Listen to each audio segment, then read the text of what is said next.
તો ગુજરાતના કેટલાક જિલ્લાઓમાં ચાંદીપુરા વાયરસનો કહેર જોવા મળી રહ્યો છે। તેને લઈને હવે ભાવનગર મહાનગરપાલિકાની આરોગ્ય વિભાગની ટીમ પણ સક્રિય બની છે।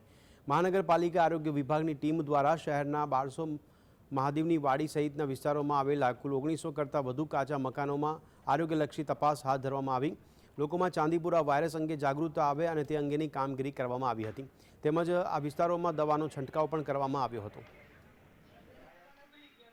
સાચેતીના ભાગરૂપે અને ભાવનગર જિલ્લાના કોર્પોરેશનમાં એક કેસ પોઝિટિવ હજી સુધી નથી આવ્યું, છતાં અમે જેટલા જે કાચા મકાનો છે ભાવનગરમાં 1966 કાચા મકાનો છે જુદા જુદા વોર્ડમાં, એમાં જ્યાં પણ તિરાડો હોય, છિદ્રો હોય या એને પણ અમે મકાન માલિકને પણ સૂચના આપવામાં આવેલ છે અને સાથે સાથે અમારા જે આરોગ્ય કાર્યકરો છે એને દ્વારા બધી જગ્યાએ દવાના છંટકાવ અને જે પણ જ્યાં સર્વિસીસ હોય તિરાડો હોય એ પૂરવાની કામગીરી કરવામાં આવી રહ્યા છે।